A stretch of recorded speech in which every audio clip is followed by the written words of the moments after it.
Hello everyone, I am your friend Mahi and welcome to my channel study with धैर्य।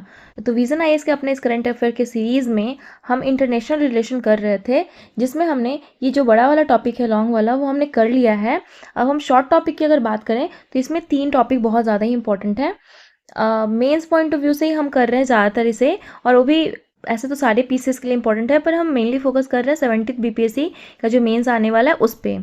ठीक है, तो ये जो हमारा जो टॉपिक है अंगोला वाला, कि अंगोला ने ओपेक से विड्रॉ कर लिया है। तो ओपेक क्या है हम थोड़ा सा समझ लेंगे, कई बार शॉर्ट टॉपिक में भी ये क्वेश्चन पूछ दिए जाते हैं।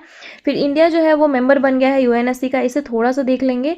और ये मोस्ट इंपॉर्टेंट ये टॉपिक होगा हमारे लिए, इसमें हम कुछ मेंस के जो हमारे कुछ इंपॉर्टेंट डाटा है वो यहाँ से निकाल लेंगे। Iran retaliation and India's interest in West Asia, ठीक है। और उसके बाद एक हेनले पासपोर्ट इंडेक्स आया है, इसे भी हम देख लेंगे। ये तो पूरा प्री पॉइंट ऑफ व्यू से हो जाएगा। ठीक है, तो चलिए आते हैं अपने वीडियोस पे।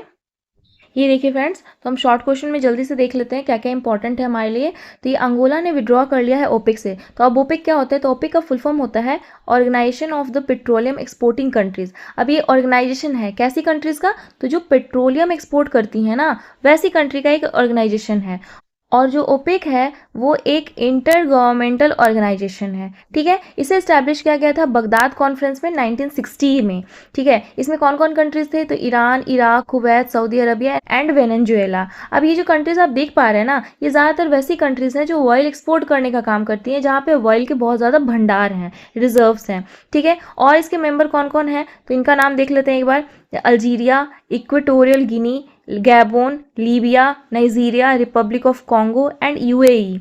ठीक है, अब की ऑब्जेक्टिव्स देख लेते हैं क्या है ओपेक का। तो इनमें जो मेंबर कंट्रीज हैं, ये जितने भी मेंबर्स कंट्री हैं, उनको आपस में कोऑर्डिनेट करना है, यूनिफाई करना है पेट्रोलियम पॉलिसी को, ताकि जो फेयर एंड स्टेबल प्राइस है वो इंश्योर कर सकें, ताकि जो कंज्यूमिंग नेशन है उनको एक स्टेबल प्राइस पे ऑयल मिल सके। ठीक है, अब ओपेक का जो हेडक्वार्टर है वो वियना में है। ठीक है, ये देखिए फ्रेंड्स, ये आपको यूरोपियन कंट्री दिख रहा होगा। यूरोपियन कंट्री में ये इटली दिख रहा है, ये ऑस्ट्रिया दिख रहा है। दिख रहा है? इसको मैं थोड़ा सा और जूम करके दिखा दे रही हूँ आपको।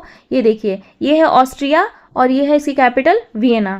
ठीक है, तो यहाँ पे है ओपेक का हेडक्वार्टर। ओपेक का हेडक्वार्टर।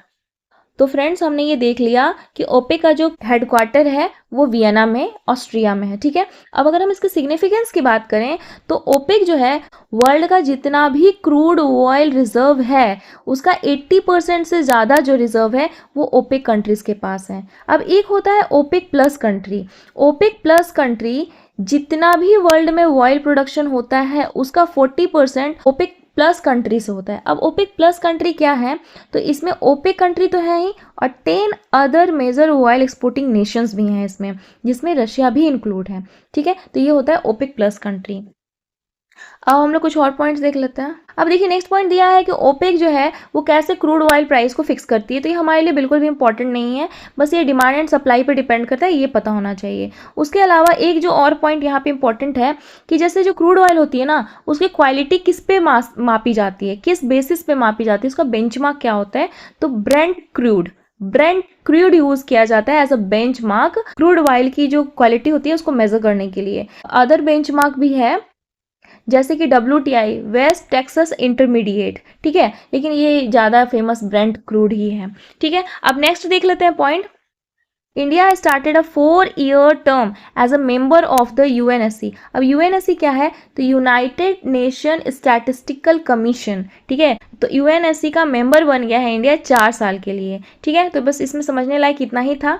अब नेक्स्ट पे हम जाते हैं। ये देखिए, नेक्स्ट बहुत ही ज़्यादा इंपॉर्टेंट है ये, Iran retaliation and India's interest in West Asia. ठीक है, तो अब ये जो न्यूज़ है उतना हमारे लिए इंपॉर्टेंट नहीं है, इसमें बस ये लिखा है कि ईरान ने जो है ना रिटेलिएटरी स्ट्राइक किया है सीरिया, इराक, पाकिस्तान पे, क्योंकि ईरान के जो करमन प्रोविंस है उस पर अटैक किया गया था। ठीक है, लेकिन हमारे लिए ये उतना इंपॉर्टेंट नहीं है। हमारे लिए जो इंपॉर्टेंट है वो ये है, India's interest in West Asia. अब ये क्वेश्चन आपसे डायरेक्टली पूछ सकता है, मतलब शॉर्ट क्वेश्चन में भी, लॉन्ग क्वेश्चन में भी आप इसको ऐड ऑन कर सकते हैं जब भी गल्फ कंट्री का कोई भी रिलेशन पूछे इंडिया से तब। ठीक है, तो इसके जो डाटा है उसको हम यूज़ कर सकते हैं, तो इसको हम लोग देख लेते हैं अच्छे से। ओके, तो ये देखिए क्या लिखा हुआ है कि इंडिया का आखिर इंटरेस्ट क्यों है इतना वेस्ट एशिया में। तो पहली बात तो ये कि एक नेबरहुड फर्स्ट पॉलिसी है इंडिया की। इंडिया का जो नेबरहुड फर्स्ट पॉलिसी है उसके तहत दो पॉलिसी है, लुक वेस्ट पॉलिसी है और एक्ट ईस्ट पॉलिसी भी है। एक्ट ईस्ट पॉलिसी के तहत जो हम लोग ईस्टर्न कंट्रीज़ हैं जैसे कि इंडोनेशिया, मलेशिया, थाईलैंड हो गया, म्यांमार हो गया, वियतनाम हो गया, ये सब कंट्री पे ध्यान देते हैं। और लुक वेस्ट कंट्री के तहत ये सब कंट्रीज जो इसमें लिखा हुआ है उस पर ध्यान देते हैं। हमारी ये पॉलिसी किस लिए इंपॉर्टेंट है, तो जो रीज़न है उसमें पीस एंड स्टेबिलिटी को मेंटेन करने के लिए, इंडिया के स्ट्रैटेजिक इंटरेस्ट को बढ़ावा देने के लिए बहुत ही इंपॉर्टेंट है।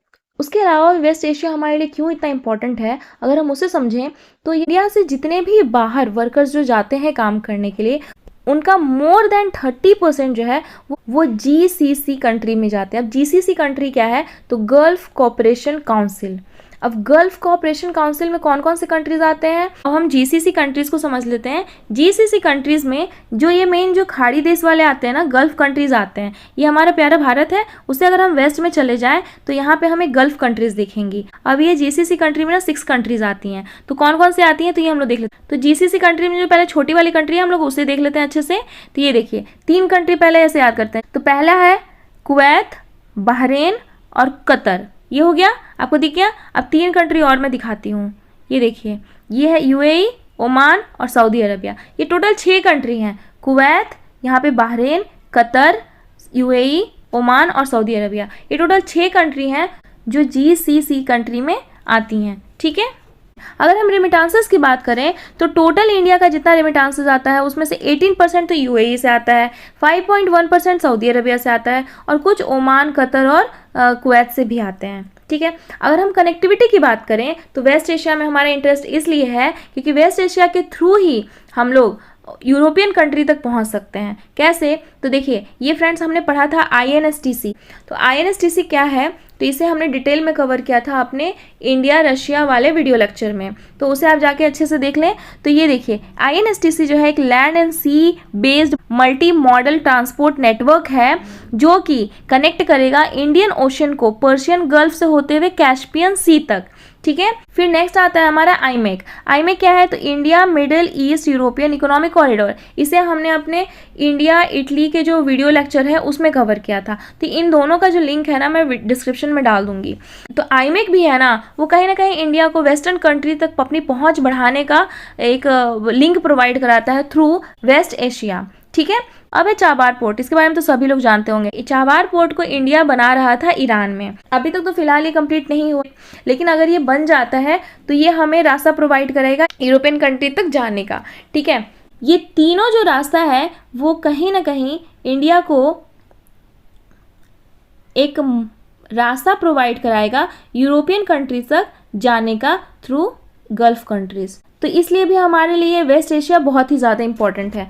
अगर हम एनर्जी सिक्योरिटी की बात करें तो इंडिया के टोटल ऑयल इंपोर्ट का 80% और टोटल गैस इंपोर्ट का 50% कहीं ना कहीं ये वेस्ट एशिया से ही होता है।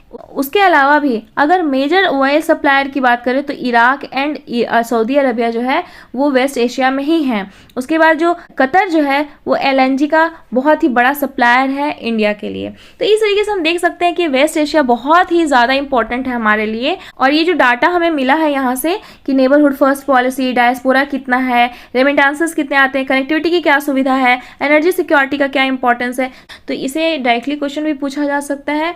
या तो आप इस डाटे का यूज़ अदर क्वेश्चन आंसर को जो भी वेस्ट एशिया से या सिक्योरिटी रिलेटेड से जो भी लिखना है वहाँ पे भी आप इसका यूज़ कर सकते हैं, ठीक है। तो ये बहुत ही ज़्यादा इंपॉर्टेंट है फ्रेंड्स।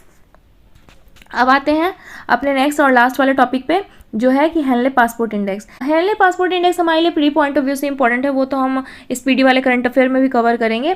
तो इसमें है कि ये जो रिलीज़ किया जाता है डाटा, ये हेनले एंड पार्टनर्स के द्वारा रिलीज़ किया जाता है और इसमें इंडिया की जो रैंकिंग थी वो 80 नंबर की रैंकिंग है। और इंडिया का अगर पासपोर्ट किसी के पास है तो वो 62 कंट्रीज़ में वीज़ा फ्री एक्सेस पा सकता है। तो बस ये जितना ज़्यादा रहेगा उसमें रैंकिंग इतनी अच्छी रहती है, यही होता है इसमें। और पहली बार इसमें 6 कंट्री शामिल हुए हैं फर्स्ट नंबर पे। जैसे जापान और सिंगापुर को तो हम लोग शुरू से जानते हैं कि वो फर्स्ट नंबर पे रहते हैं हेनले पासपोर्ट वाले में, लेकिन इस बार 4 और भी कंट्रीज इसमें शामिल है, France, Germany, Italy and Spain, ठीक है। तो बस इतना ही इंपॉर्टेंट था फ्रेंड्स इस शॉर्ट वाले सेक्शन में। तो मेंस पॉइंट ऑफ व्यू से हमने जो ये फ्रेंड्स वेस्ट एशिया वाला था वो कवर किया, और प्रीलिम्स पॉइंट ऑफ व्यू से जितने भी टॉपिक थे वो हमने देख लिए। और बाकी तो प्रीलिम्स के लिए हम लोग इस पीडी का करंट अफेयर कर ही रहे हैं और वो कंटिन्यू रहेगा, करेंगे ही उसको। बीपीएससी पॉइंट ऑफ व्यू से जो इंपॉर्टेंट टॉपिक होंगे उसे मैं ज़रूर कवर कराऊंगी, उसे चाहे कुछ भी हो जाए मैं छोड़ूंगी नहीं, ठीक है। तो अगर आपको मेरा ये वीडियो लेक्चर पसंद आया है तो लाइक शेयर एंड सब्सक्राइब करें। Thank you.